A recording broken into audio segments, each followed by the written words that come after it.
At 57, I can finally say that I am unshakably confident, but I wasn't always. For decades, I would second guess myself, shrink myself, and talk myself out of making moves that I knew would improve my life, but didn't have the confidence to pull off. But thank God I was able to build my confidence in my 50s, and much of it was thanks to these 7 habits that I still do today. So I'm going to count these down from the easiest to the most challenging, and the second to last one is probably maybe the hardest, but it is the thing that is going to really push you over into badass territory. If you're new here, I am Tess, and this channel is for women over 45 who want to reinvent themselves and live their best damn lives. So if that sounds like you, hit subscribe.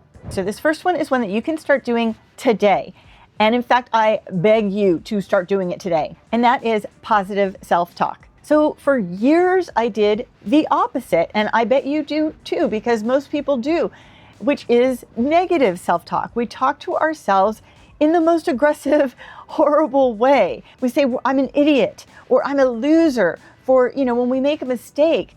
And in fact, there's a woman in my community who says, she admitted that she calls herself a loser all the time. And oh my God, she is so not a loser. She is an incredibly accomplished woman. And I know it sounds like just a little thing to be like, oh, I'm such a loser. But you know what?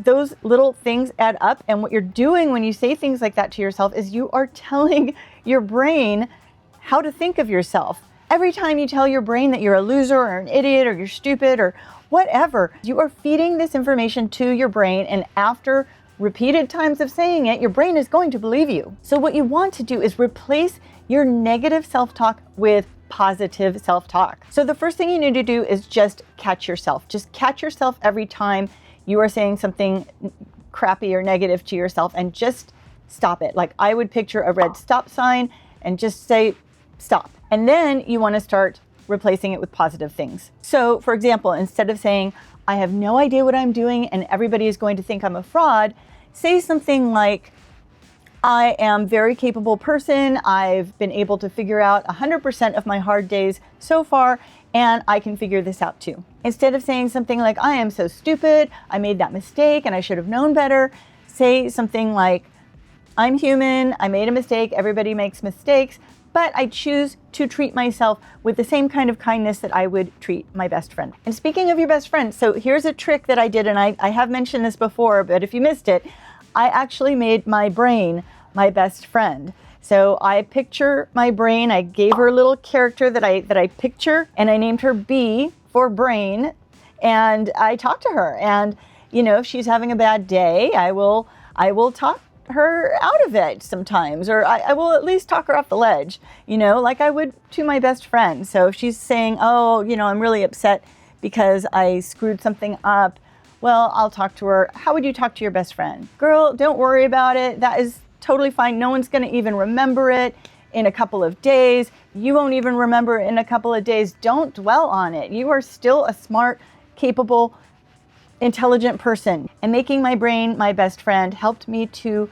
speak more positively to myself, to my brain. That is what you want to feed your brain. And if you don't know my story, I was stuck in a toxic job and a toxic relationship for years until I finally built the confidence to leave them both simultaneously at age 54.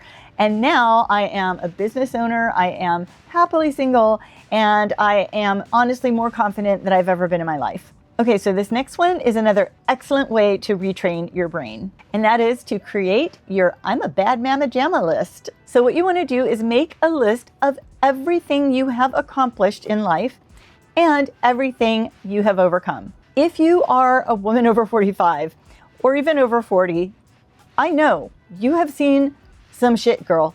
I know you have. I have too. We all have. That's just life. We've been on this earth long enough to have seen some shit. But you've not only seen that shit, you have lived through it. You have overcome it. And that is how you want to reframe it. So instead of saying, oh my gosh, there's so much bad that happened to me, my life just didn't turn out the way I wanted it to. Well, guess what? It's that way for everybody. Life never turns out the way you want it to, exactly the way you want it to. It just doesn't happen for anybody, and life throws us curveballs all the time. But instead of dwelling on that, instead say, I overcame that. I am such a badass. I lived through that and I survived it. And not only that, you've not only overcome a lot of stuff, you also have had a lot of accomplishments. I know that you have. First of all, getting through all the stuff that we've gotten through is an accomplishment in itself. But I know there are other things you have done. Maybe you are incredibly competent. Maybe you're the best at your job. Maybe you can bowl like nobody else. Maybe you have raised amazing kids, or maybe you just make a mean pasta primavera. We need to start acknowledging all that we have done in our lives. Our brain likes to focus on the negative, and that is just by design. Our brain is trying to protect us, so it is always scanning the environment for negative stimuli. And this was very useful back in the prehistoric days when we actually had a lot of predators in our environment or rival tribes that we needed to scan the environment for, and our brain wanted to protect us. These days, we're not usually in imminent physical danger, but our brain doesn't know the difference between a tiger coming at us and some negative thing that happened at work, your boss criticizing you or something like that. So we tend to focus on that. So we need to consciously focus on the positive to retrain our brain, because the other thing is the more you focus on the negative, the more your brain remembers those patterns, and you start going down this pattern of negative thinking that just becomes your default. So make that list, look back on your life, think about all the things you have accomplished, all the things you have overcome, write it all down, and then read that list back to yourself every day. You will be so surprised and say, wow, I really have done a lot. I am a bad Mama Jama. Okay, this next one may seem small, but it actually went a long way in building my confidence and thinking positively on a daily basis. And that is to celebrate your wins every single day. You may not realize it, but you are accomplishing things every single day. Maybe you met your hydration goals. Maybe you watched a positive video like this one. Maybe you accomplished a really hard project at work, or maybe you took one small step toward a better life. And every time you do, turn it into a mini celebration. Congratulate yourself every time you do something great. Again, we tend to overlook the positive things that we do. So this is one way that you really just need to call it out and make sure that we are giving ourselves proper credit. So we are reminding our brains that we are accomplishing things and doing awesome things every single day. So this is what I started doing, and I still do this today. And it seems a little silly, and I have talked about this before, but I sing myself a little jingle. Bitch, you doing a good job. Bitch, you doing a good job. Bitch, you doing a good job. Bitch, you doing a good job. So this may seem ridiculous to you, but it works for me. It's a little tiny celebration that I give myself, and your celebration should be, personal to you. You can still mind if you want, but you can do whatever you want. You could do a little dance, you could sing a little song, you can just actually pat yourself on the back, but whatever it is, just do something like a little ritual to acknowledge your wins every day. And this gives me a little bit of a dopamine hit. I have fun with it, and it just reminds myself that I am doing a good job, bitch. Okay, so we've talked about 3 things so far that focus more on the internal, which is important. But next we're going to pivot and focus more on the external. And this is where it gets good. But before I get into it, I want to tell you about something that I built for you. It is called the Midlife Reinvention Starter Kit. And this is a step-by-step guide that contains 5 steps that I used to help me rebuild my life when I was going through all of that stuff. This is a practical blueprint that will show you exactly what to do step by step to help you start building your best damn life. And it is totally free, so scan this QR code and download it, or I will leave a link below in the description box. Okay, so next we're gonna start making actual moves that will help build your confidence in midlife. So the next thing you wanna do is start turning overthinking into action. So when I was at my toxic job and my toxic relationship, I knew something had to change, but I overthought everything and didn't do anything about it. So I was just stuck. So overthinking is a symptom of fear and self-doubt. And what it does is it talks you out of taking any sort of risk because it is trying to protect yourself.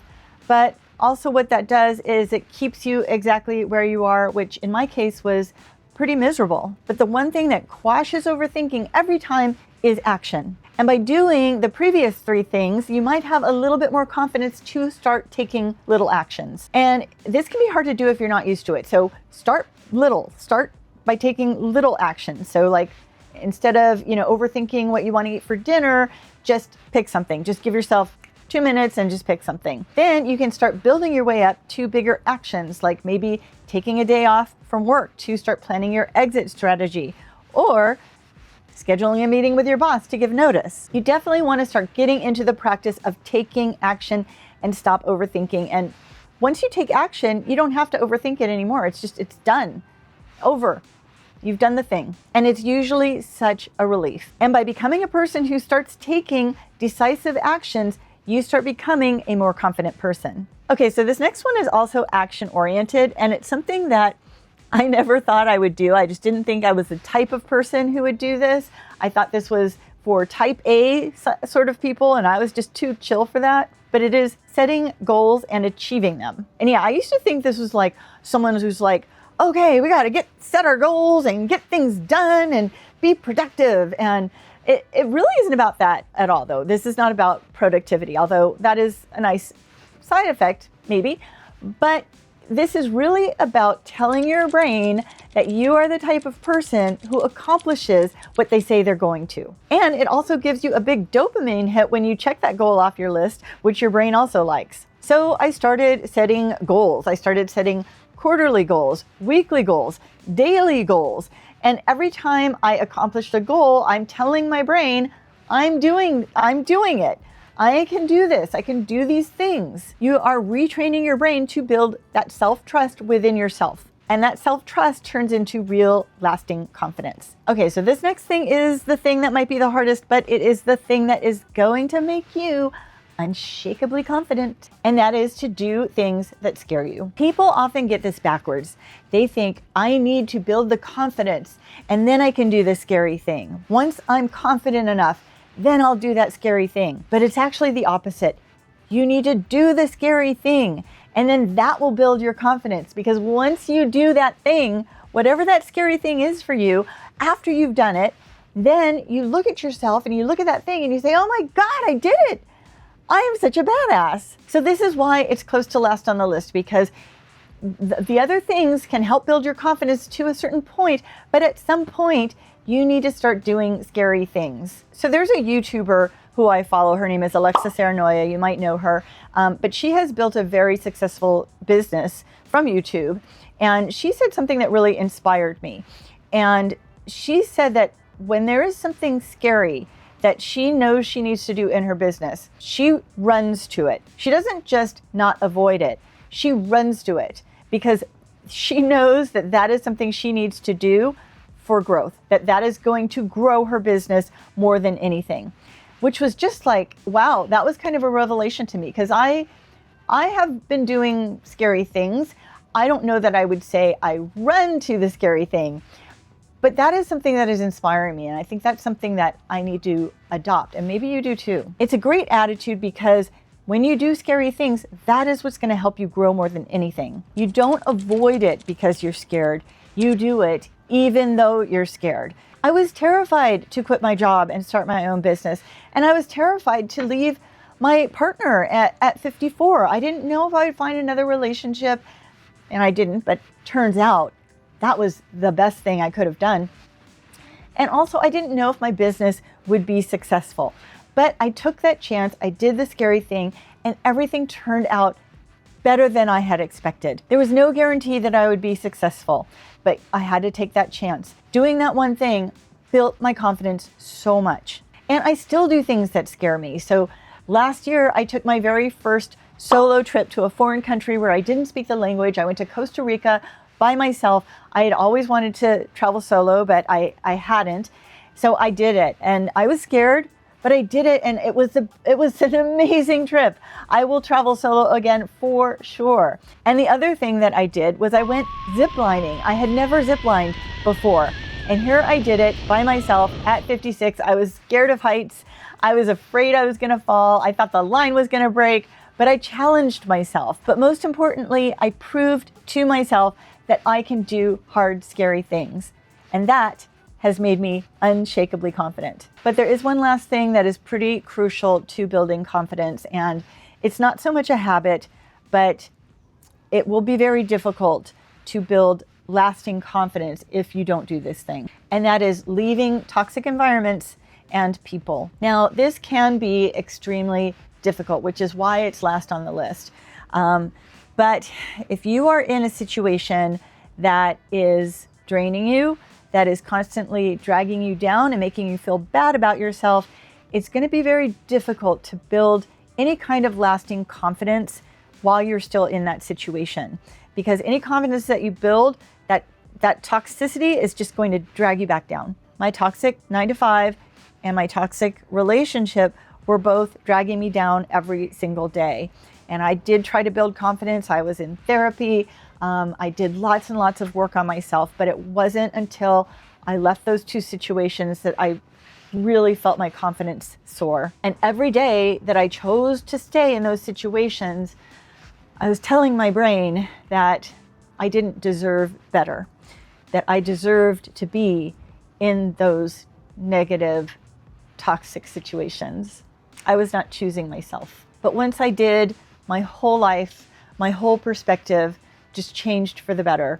It was like, I was in this depression, and it was like my gray sky it turned blue, which sounds like a silly antidepressant commercial, but that's kind of how it was. It's just the clouds parted, and it was kind of miraculous how leaving those situations just gave me the space to be able to feel confident and feel like myself again. And what I learned was that I didn't perish from leaving. And I, again, proved to myself that I could do these hard, scary things, really petrifying things, and come out on top, that everything is okay, that I can handle it. Not just that the situation is okay, that I will be okay, that I can handle it. I'm not giving that responsibility over to someone else or something else. My responsibility, I made it okay. And that was what built my confidence. And by making that choice, I stopped being the victim and started taking control of my own life and my own confidence. It does not matter what your age is. I thought I was just a person who had low self-esteem, and that was just who I was. But wow, things changed, and they can change, and they can change for you too. If I could do it, you could do it. There's nothing special about me, except that I did it. Now that you know how to build the confidence to choose yourself, you may be thinking, okay, well, what's next? I actually laid out every step that I took to find my purpose in my 50s. And I talk about that in this video here, so be sure to watch that next. And I think it might give you a little bit of inspiration. So I will see you over there, and please remember, you are a bad Mama Jama. Write that list.